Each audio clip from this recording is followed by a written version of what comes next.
one thing, like speaking about like your creative processes and like having specific mindsets and what you want to do, I think one thing that like I know Ellie, you've been like quite passionate about and always brought me along for the ride is like you've got really into like female fronted rock bands and have sort of been trying to really push that message. And we've both sort of found a little bit that it's been like harder to find some female fronted bands. And we've had to sort of look a little bit deeper about it. And then I came across this quote on your Spotify bio, which I felt like was really, really well worded. So I was going to try and read it instead of like trying to say what I wanted to say.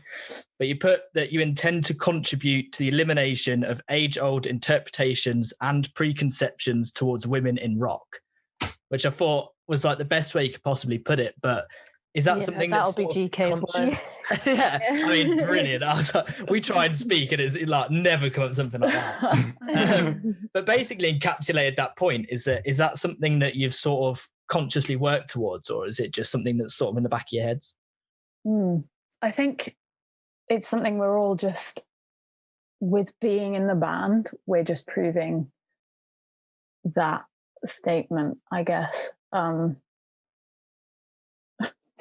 I think it's something that we're all aware of because we have to like deal with like the judgments and things that come along with being instrumentalists or just women in the industry.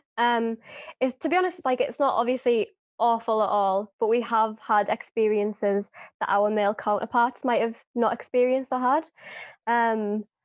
So I guess just kind of like sometimes it's quite obvious as well. And just obviously, we know with like Reading and Leeds Festival, when they announced their lineup last year, and it was like the amount of women on the lineup, well, lack of women on the lineup, I should say, and the controversy around that.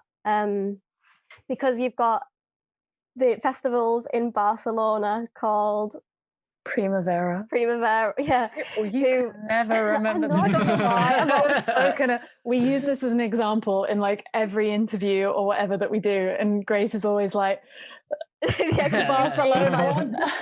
The Barcelona, because they like, they used to make a really good point that it was 50-50 their lineup, and last year in particular they were just like, I don't think they announced that it was 50-50, so people were like, you're still doing the 50-50 thing, and they're like, yeah, we just don't feel like we need to make a point of it anymore. It should just come naturally that the lineup should be diverse.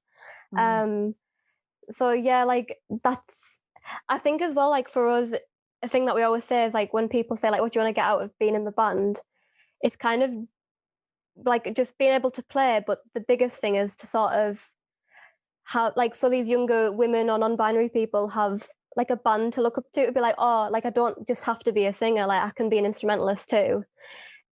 Just sort of like having like role models in a way. I feel really egotistical saying like, let's be someone's role model, but like just having like being able to see someone do it, you can then be like, you know, I can do it too. Because it was the likes of like Bjork and Grimes, seeing them when I was like 15, that I was like, oh yeah, like that's actually what I want to do. Like they're so cool. Like I love their music. That kind of inspired me to sort of pursue what I'm doing. So hopefully in some ways, like someone might see Jess on lead guitar and be like, yeah, I want to start doing lead guitar, or they'll see Gabby on the drums and pick up drumsticks and not care if people say, why are you playing a boy's instrument? Because I know that's happened to Gabby before, hasn't it? Yeah. So a bit like, I probably went on a bit of a ramble there. No, that's fine. I think we've sort of, exactly like how you said, we've wanted to touch on it before, but then also like we've had discussions about like we try and keep it 50-50, but again, almost if you say you're trying to keep it 50-50, maybe that takes away from the whole point of it just should be naturally, you know, if we're putting songs into our playlist, it shouldn't be a case of we're really trying to do this. It's just naturally 50% of the bands we put in or artists we put in are female. And I think it's quite a hard thing to sort of judge. So I just think like educating people on it and just being like, I don't know, it's a hard way to spin to people. But and quite often like it's the industry professionals sort of like higher up in the industry where the problem lies, you know, it's male dominated within the business side and all of that, and women or non-binary, just non-males basically, are not given the same opportunities, and that's the problem. And then there's a lack of females or anyone else, and it filters all the way through, and that's sort of the problem. So I think a lot of people put a lot of pressure on themselves to be, you know, this 50-50 and equal and balanced and all of that, but the real problem lies like within the system. And the individual like consumer isn't as imbalanced as that, and it's really down to the bigger organizations, especially the festival organizers, and some of them in the UK just still not giving opportunities where opportunities are deserved. And it's not like they should be given it because they're female. It's like they're a good band, they're a good musician, they're a good artist, they're better, and they have more achievements than some of the bands that do make it on, but they just don't give them the opportunities. So something's clearly going wrong somewhere in the industry. And there's something fucked up going on. Like it's I find it really difficult because I'm always on the hunt because I love female fronted punk is something that I'm really into at the minute, and trying to find that sort of music, it goes so under the radar at the moment. It's like another level of underground. Like you get all the underground punk bands, and then like you're almost searching through them to try and find some more that are, especially like Panic Shack, the Red Stains, and people like that we talk about quite a lot. They're not focused on as they should be, especially by the businessmen in suits that get paid to play the certain songs. Like it's all such a broken industry, and it stops and restricts how people find the music, as well as actually just listening to it on a mainstream level. Like we find it incredibly difficult, and having the conversation as well sometimes, because it's something that a lot of people are in the industry of that age where it wasn't normal when they were growing up. So they're still kind of stuck in that way of it not being the regular thing to happen. Whereas I think you lot, especially with making it as not necessarily conscious, but as a focus point, especially in like your Spotify bio and things like that, is something that I think is really important, just to make it so you are a role model for younger women out there that or non-binary people that are wanting to do this type of thing, even though they might see it as a unachievable goal, because realistically there's always going to be people out there that want to listen to the music, and they will find you eventually. It's just you've got to shift through all the shit, because there is a lot of shit male bands.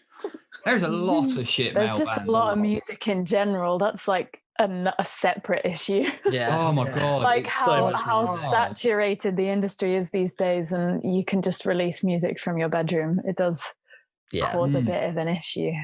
Yeah, absolutely. That's another issue that we're sort of trying to solve by picking stuff out, but it's just incredible. Like, and it's not even like there's a lot of shit. There's also a lot of really good music that's like maybe not the best ever, but is like at another time you could be like massively famous. So yeah, it's really hard. But I think, as you say, you're doing by far the best thing is just lead by example.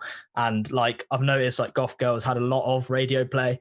And seems to be doing really well. So I think that's like obviously by far the best thing you can do is just release good songs that just, as you say, get out there, get it on the radio, and sort of lead by example. Thanks. Yeah, just uploading music to BBC Introducing, if you're like an upcoming band.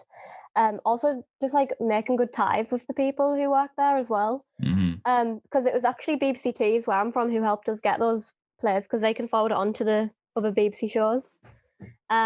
So I've always like made sure to be friendly with them, and there's been like Zooms. That's what's been good about this year, like how accessible things have been.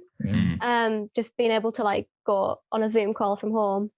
So like just chatting and networking that way as well.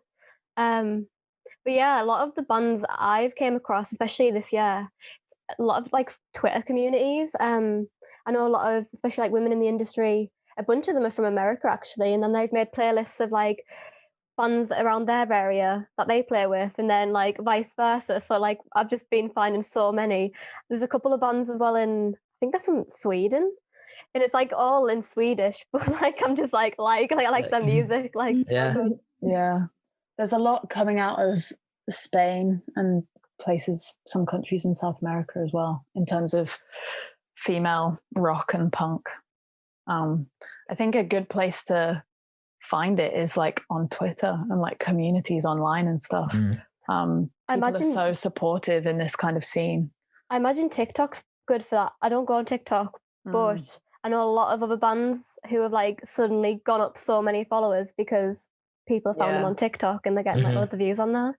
Yeah, it's Crawlers were the one that we've seen recently that have just shot up in followers on like Instagram Reels and stuff. It's been crazy. So I think I came across Crawlers a year ago on Twitter, but I've seen what they've been doing on TikTok, and they've just like fully shot up, doing so well. It's been mental. We found them when they released Placebo, and it was like the track before their most recent one, and it like we loved it straight away. We were like, playlist needs to be done. Like it's fucking unbelievable. But then for them doing all this real stuff, they gained like 50,000 followers in the space of 3 nights. Me and GK saw that. We were like, bloody hell. That is so nuts, isn't it? That's so wild. That's the goal, isn't it? Literally.